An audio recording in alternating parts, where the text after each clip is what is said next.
Welcome to the Roots Sports Performance Podcast. I'm your host, Sean Pitcher. Today's guest comes to us from the University of North Texas, where he is currently the strength coach for their men's basketball and women's volleyball strength conditioning.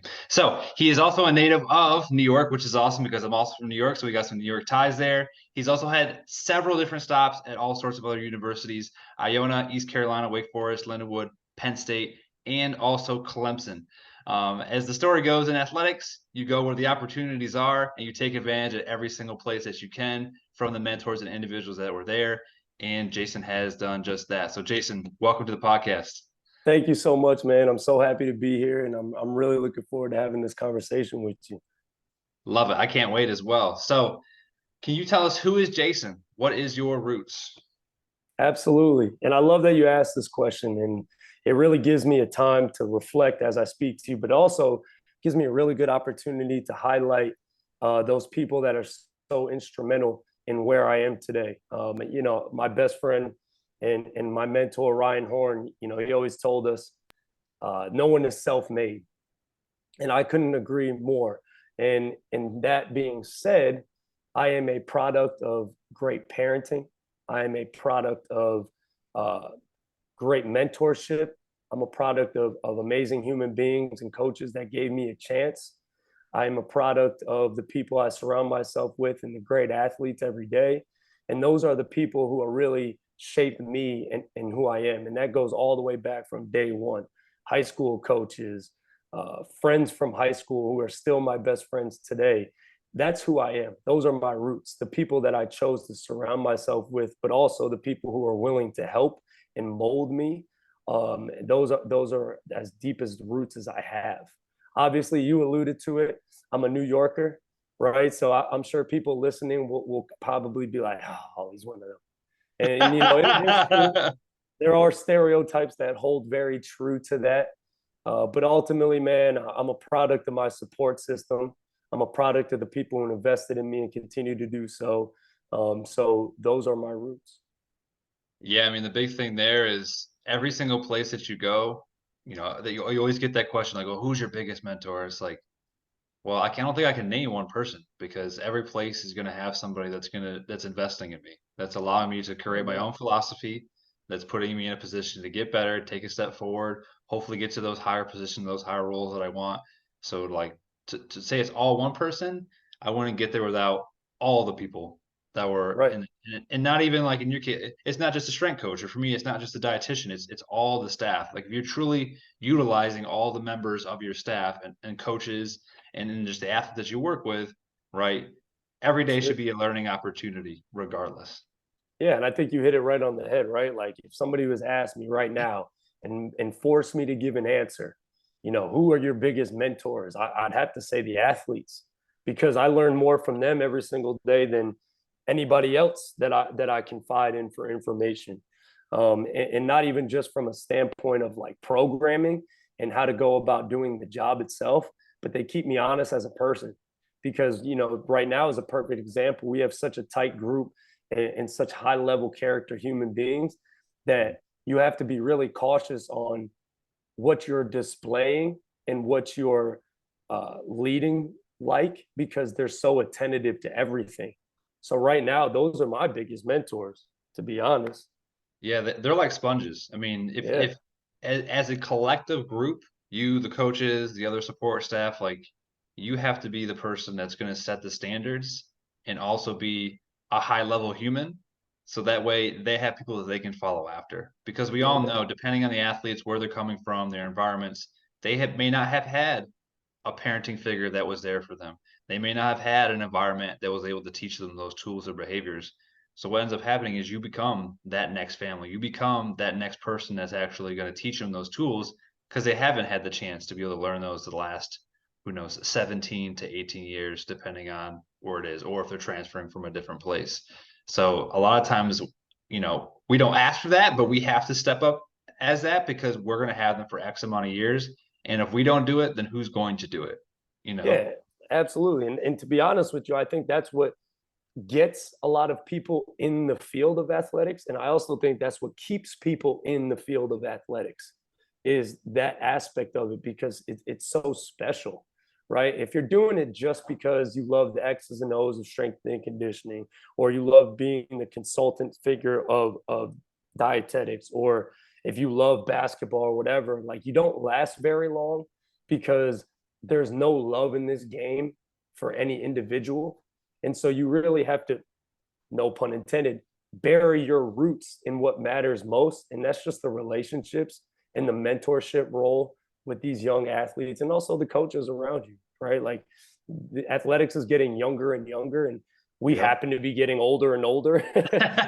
So unfortunately, right? But those are really what you need to mold yourself into, is just being a really good mentor. Absolutely.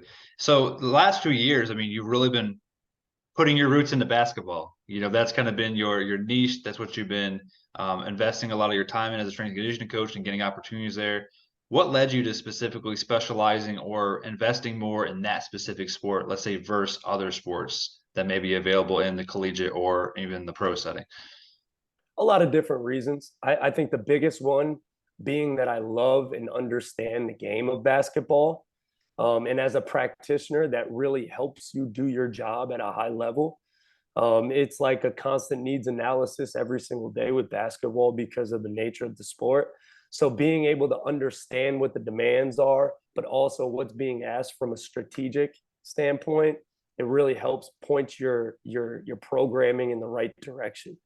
And ultimately, that's like the 1B answer as well, is that it's me and 16 guys. So the amount of nuances that we can implement from a programming standpoint are endless. And it's really a situation where you're dealing with such a unique athlete. They have to be strong. They have to be fast. They have to jump high. They have to be in shape. And so it's almost touching upon every aspect of the performance side, whereas some sports are more tilted towards one attribute over another. And so to me, it just completely engulfed my brain. And it's something that I'm so, and let's call it what it is, man. Like you have to love the sport, right? Like I'm at practice for a majority of my day. Now we don't practice super long, so I made that probably sound more aggressive than it is. But I mean, think about it, right? Like you're sitting at practice for probably 2.5 hours a day, every day. So if you don't have a love and understanding, it probably, I'm assuming, gets pretty hard to do. For example, and I'm not knocking anybody, and I hope nobody takes this the wrong way, like baseball, I probably couldn't work with baseball because I don't know if I could sit in a dugout or be at practice for however long they practice, right? And that's a big aspect of it. So I love the game. I love what the basketball athlete is being asked to do, and I love helping prepare them to do those needs. Yeah, I really like the thing that you mentioned about being at practice, being in their environment. Go to practice, go to the games, go to a film session. Maybe you're at the training table or wherever they're eating and you just grab a quick bite with them. The more that you're around them, the more that they're going to trust you, the more you're going to have a relationship with them, the more that you can crack jokes and get to know them a little bit more. I think when it comes down to that, if you can do those things and they see you around, then when they come to your environment, which is the weight room, or if they come to, let's say, me as a dietitian or whoever it is, now it's like it's an easier conversation. You're not having to pull or drag them or do anything like that. And then you're watching verbal cues, you're watching nonverbal cues, and seeing what things you can pick up that you can then utilize as maybe key pieces to motivate them. Hey, you came here from such and such, or hey, you've been here 2 years and you haven't done much. Like, what are you going to do to get better? What are you going to do to invest in yourself? What are you going to do so that you're not sitting on the bench or maybe only playing 5 to 10 minutes? Hey, I'm a resource that I can be here for you to help you to be able to do that. And the more that they can see that that team and those people are around them and that they're there consistently and not just showing up because they have to show up, tends to always make a much bigger difference. Yeah, no doubt. And it's so much easier, like you said, when you have 16 players versus, sometimes depending on the practitioner, you might have 100 or more players, and the individualization can be very challenging. So, when you are a practitioner, you do get those opportunities to have a much smaller sample size or much smaller team. Take advantage of that because not everybody, as you can probably attest to, and where you've been to the past of some of the smaller colleges where you might have 4, 5, 6, 7 teams you got to take care of, and you might be in the weight room every single day, and you won't be able to do any of those other things where they may want you in those situations just because you don't have time because you have so much other commitments.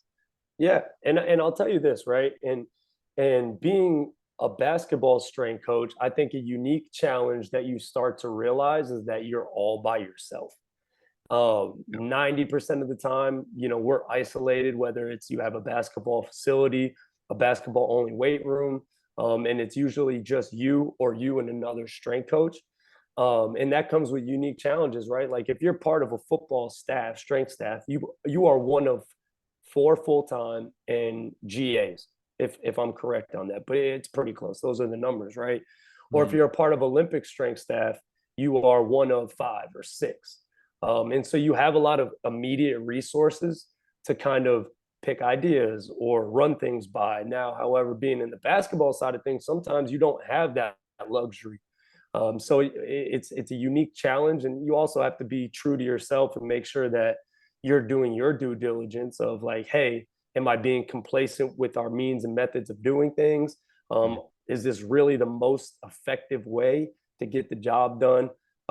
Should I change what we're doing because I might be stuck in my ways? Like those are a lot of self-evaluation tools that you have to go through on your own to really keep your iron sharp.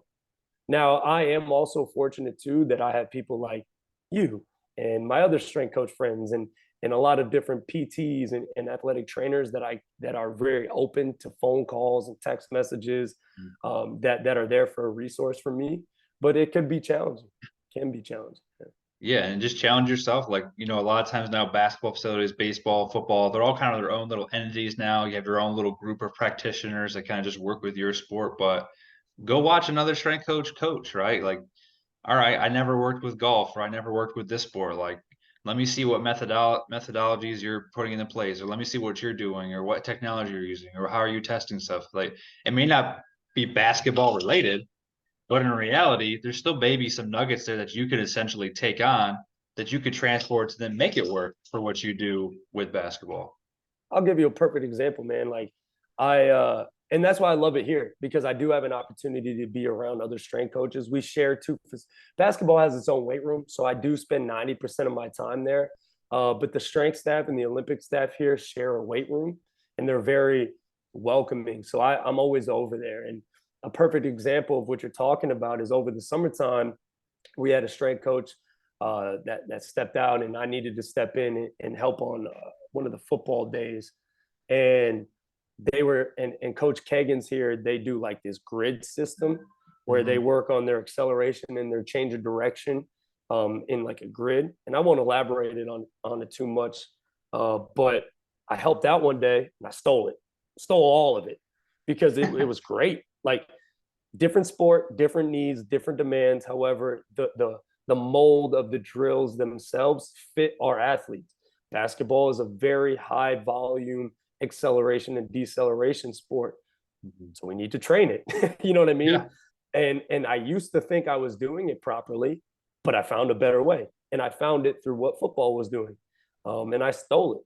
So those sometimes, and I'm speaking more in a general sense, I suppose, sometimes strength coaches on the basketball side don't have that availability to be around other strength coaches, but I've found that, it's super beneficial, man. And be open to share. I think, sometimes individuals just want to like keep everything to themselves, or like, oh, I have this big secret for my program, which is why we're successful. It really doesn't matter. Like if you were to share me details of what you do for basketball, and if I was a strength coach, that doesn't mean I can implement it exactly as you. That doesn't mean I can get it across to the athletes just like you can. So in reality, if you're keeping information from people, that's really hurting the industry. Correct. Share it, and then they're going to utilize it however the best they can, and it may or may not work for them. So just give it a try and just have these open conversations because you don't know where it could go. No doubt, man. And let's be honest, right? Like there is nothing new under the sun. Nothing I'm doing, nothing the person, in the same conference as doing whatever the case may be, like I'm going to put a lot of money on the fact that they probably didn't come up with it themselves. And they might have read it somewhere. Now they might have modified some of it, and that's cool. Let's talk about that. But I'm sure it's been done somewhere, right? So this whole idea that like this is what we do, like yes, this is what you do, but you also probably got it from somewhere else. But you're right, man, and I think that's so important to talk about, like just being open and having those dialogue and those conversations, because if you have a really true sense of self and you are really willing to listen and do what's best for your athletes, you have no problems having those conversations, because when I have those conversations, I want to be told I'm wrong, right? Yeah. Because if I'm told I'm wrong, well, then let me learn and let me do better, right? And so I think it's super important to have people in your network who also are like similar minded, but also on the complete opposite end of the spectrum, to where like they will straight up tell you like, I don't think that's right, or I don't agree with you. And those people I lean on a lot, because they're making me better. And if they're making me better, they're making the athletes better. And someone told me one day, I think the best outreach you can have is to other coaches or dietitians or whatever, because if you help them, you're not only helping your athletes, but you're helping their athletes. And now there's a larger outreach on it. It just is changing the lens you view things on, man.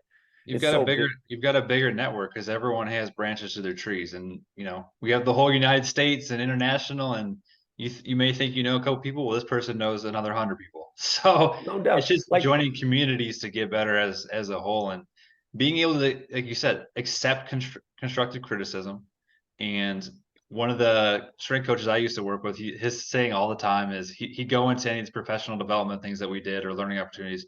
Hey, I'm just the dumbest guy in the room. Teach me something today. I'm just going to sit here. I'm going to listen. I'm going to have my notebook. Teach me something I don't know today, and give me a nugget that I can get better. And he'd been in the field for 20 plus years. SEC schools, been all the big teams, done all that stuff. But again, was still open and still willing to listen to know anybody. It doesn't matter if they're 50 years old, or it doesn't matter if they're 21 years old. I think we also have to get to that point too. Like, just because somebody's young and maybe they only have a couple years of experience, doesn't also mean that they don't not know what they're doing. So no doubt. You keep your eyes open, keep your ears open, and give people a chance. Yeah, and to be honest with you, I think that is the most sought after quality in a coworker or in a coach or in a spouse or whatever the case is having a really good sense of self. Because when you have a really good sense of self, you're really aware of things you excel at, and you're also aware that you don't know everything, and you also know areas that you can improve. Our head coach here is the epitome of that. He has a great sense of self, and what that does in return is it makes the product a better product, because he knows what he's really great at and he does it, but he's also open to listening to things he might think maybe, hey, you might have a good idea here, or hey, maybe this is a better way of doing things. And not only does it create a better product, but it creates a better cohesiveness amongst the staff, from strength and conditioning to dietitian to other assistant coaches, because it allows other people to have an identity within that staff as well. And what that does is it promotes creativity and just really cohesiveness. So I think that is one of the most sought after qualities a human can have, is just a really good sense of self. And be okay with delegating responsibilities to other staff or professionals that that's what they do. That's what they went to school for. That's what they have experience in. You don't have to do all those jobs yourself. Like, why put the extra stress on yourself for no reason when you have the resources and the people there? Let them do it. Like, that's why you're paying them, and like that's why they were brought on the staff. Yeah, we're fortunate, man. I won't gas them up too much, but I mean it from the bottom of my heart. We have a phenomenal staff here, and I think a lot of the reason is because everybody who's here knows that they're here for the same reason, and that's to be the best them they can be for our guys and win. Yeah. And there's no egos, man. I love being a part of a staff that has no egos. Love hearing that. If we can just get that out a little bit more, we'll be in a lot better place. That's right. So That's right. let's shift gears. So, when it comes to training men's basketball, one, what is your philosophy? And two, as we transition into an era of sports science and technology, what type of tech are you currently using with your athletes right now? I'll start with the tech question part of it because it kind of bleeds into my philosophy. We right now are using Hawkin dynamic force plates, and we also have GymAware, which we'll use. But I bring up the force plates because it's been a tremendous tool for us. It just gives us a really good objective measure to really evaluate the efficacy of our programming. And that's really big because I think it's okay to be wrong, but I'd rather be wrong sooner rather than later. Yeah. And so if we implement a program, and let's say we are, for sake of simplicity, right? Let's say we are trying to get one of our guys quicker laterally, right? Well, he needs to be on a program that's going to emphasize deceleration, right? Cool. Sounds great. I think a lot of us could probably put that program together. However, we all know that in this world of sport, things aren't just as black and white as that. And so you need to have an objective measure and a tool to assess whether that program is actually accomplishing that outcome or not, right? So let's say we put the kid on the program, we test them every day, test them every day, test them every day. And then a couple of weeks later, after the program's done, we go back and look, and the force plates are telling us that he has not improved in his ability to decelerate. However, his acceleration or his takeoff is increasing. Well, that seems like a counterproductive problem, right? So now we need to go back to the drawing board and see, all right, is it exercise selection? Is it a mobility issue? But it starts guiding you in the right way to ask the right questions to get the right answers. And that's really changed my philosophy a lot because, originally I used to think like, hey, if we can make these guys as strong as humanly possible, then they'll be robust. They'll be able to run fast and jump high. But that's not always the limiting factor for everybody, right? So I no longer believe that the best way to mitigate, because you talk about philosophy, right? Like, obviously, you want to mitigate injury, right? You want to increase performance and longevity. But strength isn't always the best way of doing that, right? So my philosophy has changed to it's multifactorial. Has Like to be, there's right? so many pieces. The philosophy is simple. What objective measures can we utilize that give us the most accurate sense of what outcomes we're actually achieving? And then you just roll with it from there. But And you have to have, do the athletes and the coaches understand those? Like that's the other huge piece that, like you said, there is, can I transfer that information over to them? And is it going to be in a verbiage that they can understand so that when I'm using this technology and trying to apply it, they're understanding, what's good, what's poor, and then what are we doing to then improve it to hopefully get it to where we want to? yeah, man, it's all about terminology and it's all about experience because people with experience have, I think the smartest people I've ever been around are the ones that make complex information really simple. They're not people who regurgitate complex information for the sake of sounding smart. They take something that's multifactorial and super complex and they can explain it to a third grader. And so the third grader understands what's going on. And that just only comes from experience, right?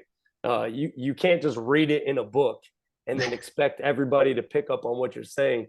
But it also goes back to our first original point. Like, why do I love basketball? Because I can speak the language. So, hey, man, when you put your foot in the ground and push off to get that step back, yeah, that's what we're working on. That is deceleration. These are the qualities and the ways that we're going to improve your ability. Or like you'll hear it all the time, like he's got a slow second jump. Well, some strength coaches who aren't really familiar with the terminology in the basketball sense, they're gonna be like, the hell does that mean? You're like, what are you talking about? Yeah, but like I hear you, bro. Like I know what you're saying. Like he gets off the ground and when he goes up, he sticks in the mud. I get it. Like he needs a second jump to when he to when he smokes the layup, he can grab his own rebound and go right back up. You He know what I needs mean? to Like be I get it. reactive. Like he needs to be Right. able to like get back up There off the you ground as go. quick as There you possible. go. Right. There you go. And Even I'm that's not a the professional there. Like that's just being around basketball, you just figure it out. there you go. Point proven. Boom. Yep. And a couple of points there, if you don't test, you're just guessing. No one wants to guess because if people come at you, the athletes or the coaches, and they want to know information, and you have no data to go back off. And I call it, if you don't have your receipts, There you then you're go. never going to be able to really cover yourself when it comes to being able to provide that feedback to show like if someone's not doing what they're supposed to do and you don't have anything to show they're not doing what they're supposed to do, then you're going to be a situation where we're like, well, you're going to be the one to blame, which no one wants to be in that situation. And Yeah. I like the technology obviously you're using, right? You can make quicker adjustments on the fly versus, oh, let's go through a whole, 4-week program and then let's wait to see what happens. No, we're doing the jumps in between. Let's say, I don't know, once or twice a week, beginning end of the week, or however you guys currently program that. And we're going to have an idea of like where they're at. So if it's an individual versus if it's the team, or if it's the best player on the team, because a lot of times if it's the best players on the team, probably the rest of the players on the team aren't doing too hot. It just gives you a lot of information. And a lot of times, when I started working with athlete management systems, when I was at IMG Academy, I worked with the strength coaches there because we did a lot of force plate jumps. It just starts creating that conversation for me as well, right? Like, hey, his jumps are down. Hey, his readiness scores are down. Well, for me, that's he's not recovering. So is it he's not sleeping very well? Is he under fueling? Is he not fueling around training time? So now just from those jumps that athlete did and just that data they collected, now you're giving me information, you're giving the strength coach information, and now that maybe even gives the sports medicine staff information because, all right, let's go to athletic training and PT. All this kid's in here for injuries all the time, or he's got nicks and strains and pulls and all these little knick-knack injuries all the time. Well, now collectively as a group, just from that one measurement, all of us can now have an intervention with that athlete or that group of athletes because we have an idea of what's going on. And that's only one piece to multiple points that you could look at. But I mean, we could take that one step further, and it's probably going to become really relatable to a lot of the people listening, right?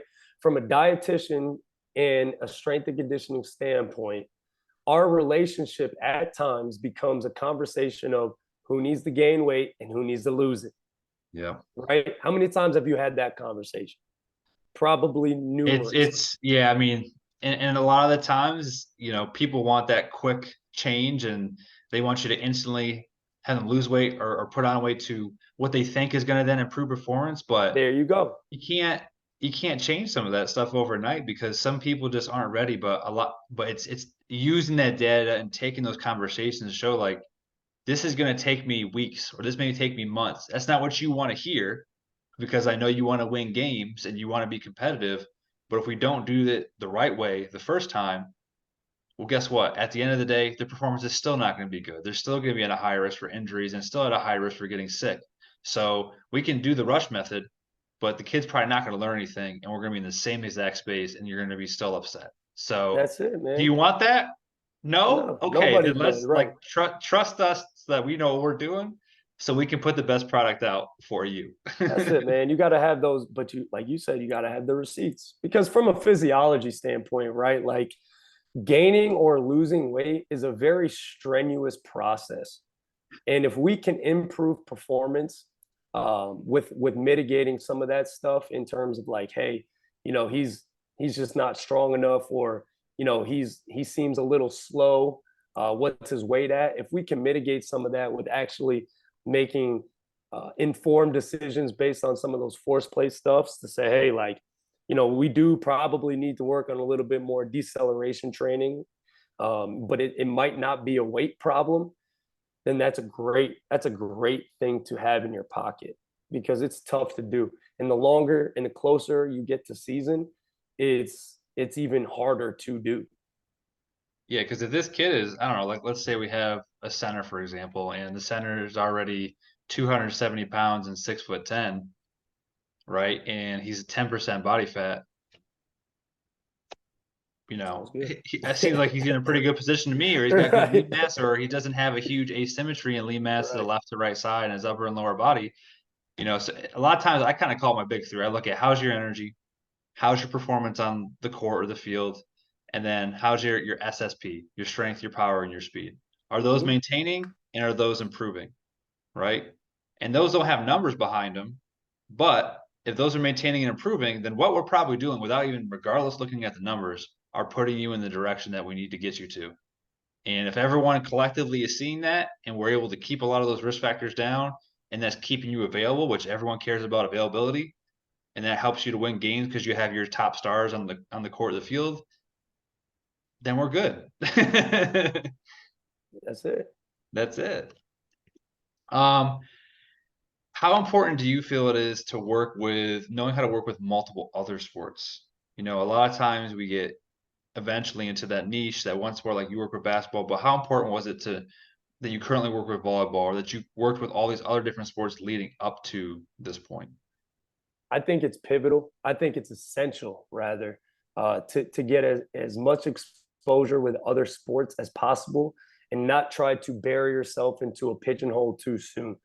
A lot of the stuff that I've learned that works has came from other sports, right? Rotational athletes, track and field. Like, there's no better sport to work with as a young strength coach than track and field, because our job is strictly predicated, or rather, it strictly impacts their sport performance, right? That's a really unique challenge to have, and it causes a lot of growth and learning, because you can tell really fast if your program is not making someone faster with track and field, because they time everything. You know what I mean? Like, you know what I mean? Like, Their are you whole thing is making like, can I get more strength to put more power into the ground and more right? force to run faster? And can I fine tune my mechanics so that if I put all those things together, I'm going to have the best possible result? And guess what? Every other sport wants to do. They want to be strong. They want to be powerful. They That's want to be it. fast. That's it. But even from like a culture standpoint, right? Like, I really enjoy my volleyball squad because it's just a different dynamic, from a personality standpoint. A, they're females. So that brings a different dynamic right off the bat. But Yep. B, it's just a different culture, man. Like, the sport itself brings different cultures. It brings different people from other geographical locations in, right? Like, I worked with a women's ice hockey team when I was at Lindenwood, and it brought a lot of different cultures. Like, you had girls from Canada, Russia, overseas. Like, so I think, from that standpoint, like, there, you can't put a price on experience when it comes to how do you how do you coach an athlete that does not speak English? You know how really good you have to get at your coaching cues and your demos when you're dealing with athletes that don't Oh speak yeah. the language you're speaking. You know what I mean? You gotta, So, you gotta, and if you're a good coach, you'll find a way. If you're a right, coach that right, doesn't care, you're just gonna be like, just do this, and then you're just right. trying to get them through the workout versus like actually teaching them what they're supposed to do. Yeah. So, yeah, that's the thing, man. Like, I genuinely believe, as like strength coaches and probably as dietitians alike, we don't get into football only or basketball only or baseball only because we neglect or don't like other sports. I think it's just what we prefer more. And I Mhm. think that's a really good point to have, right? Like, it's not that I don't like working with other sports or I don't value it or think it's, something that I would enjoy doing. I just tend to enjoy this just a little bit more. Yeah, I mean, at the end of the day, if you're happy and you're excited to go to work or it doesn't feel like work, then choose the sports that's going to make you feel like it, because that's going to make you want to be there and stay there and continue to keep doing what you're doing. Absolutely. I had a really great mentor. She had told me, learn how to work with as many sports as possible, because if you want to get an assistant director role, a director role, you want to go into higher levels of sports, the more sports you know how to work with, then the easier it's going to be for you to transition to whatever sports you want to be with, Mm-hmm. because you're going to have to, regardless where you go, like you're going to have to know how to work with different personalities, people from different backgrounds, international, USA, whatever it is. And everyone's got different languages. Everyone's got little different unique things that they do in every single sport. And when you're at one of those head roles, right? You have to know how to do all those different things. Like if you're just the basketball guy, but then you're in charge of all of Olympic and you don't know how all the other Olympic sports work, or at least have an idea, you don't ask questions, you're probably going to be behind the eight ball. Behind the eight ball. Amen, bro. Beat me to it. And that's not what you want. All right, so we're winding down time here. So I want to ask a fun finisher. What is your favorite movement that you like to do, either yourself or with your athletes in the weight room? Pull-ups. Pull-ups. Why is that? Because everybody hates them. You like the challenge? Yeah, because man, like long levered guys, they hate doing pull-ups. It's a long way to travel, I'll admit. But I personally like doing pull-ups because on the flip side of that coin, I'm good at them. So we all tend to gravitate towards I want you to get as good as I can get out of them. Right. But I mean, I also think it's a really beneficial movement, right? Like just from like a motor control, right? Like just an absolute strength. It's a really good movement. And like, let's call it what it is. Like you get good at pull-ups, chances are you're probably filling out that jersey pretty well. Like, you got a big back, and, you know what I mean? It's an intimidation factor. But I like pull-ups too, because there's a bunch of different variations. You can change the grips. You can add towel grip. You can go. We have the softball grips. You can go chin-ups, pull-ups. You can go. I like doing like jumping pull-ups. So where it's like jump up, pull yourself up, pop down, there we go. Quick reaction off the ground, boom, jump up, pull up, stuff like that. So I probably had to say pull-ups. But rear foot elevated is really close second. Okay. Really I was listening to a Mike Boyle podcast one time, and we all know Mike Boyle's been around for forever. Yeah, but he was saying when he saw younger athletes, adolescents and teens, like if he saw an athlete that could do a lot of pull-ups typically from a younger age, that typically associate like they're probably going to be a fast person just because right, your lats and it attaches down to your hip. So it's like, all right, this kid can do 10 pull-ups, or this kid can do, let's say, 5 pull-ups with 1 or 2 45-pound plates. Like I could probably go put them through some agility or through some speed work, and I'm probably going to know like that kid's probably already pretty fast. Yeah, like, and I'll touch upon it really quick. And you got me really excited because I love this fun fact. So there's a lot of research out there that tries to like it tries to find the best method to get to a pull-up, right? Because like if you can't do a pull-up, a lot of times people want to be able to do one first, right? And so they tested whether band assisted seated lat pull downs or a tall kneeling lat pull down is more effective to increasing the ability to do a pull-up. And what they found was that the tall kneeling pull-up or the tall kneeling pull down is the most effective route to getting to a pull-up because the orientation of the hip forces the core to do what it needs to do against gravity on a pull-up. So the limiting factor is not anything other than really the ability to brace through the core. Like people are technically tend to be strong enough in the lats, the biceps, and the shoulders to do pull-ups. It's usually a limitation at the core. So there you go. Like Mike Boyle, super smart. He's spot on because 10 people who are really good at changing direction and speed, they have the ability to brace in space. Yep. So there you go. Look at that. You taught me a nugget today. I love that. There you go. I'm full on board with it, man. But, quick caveat to that is stop. For everybody out there, stop doing band-assisted pull-ups. Please. It doesn't work. Do an eccentric pull-up. You'll get there.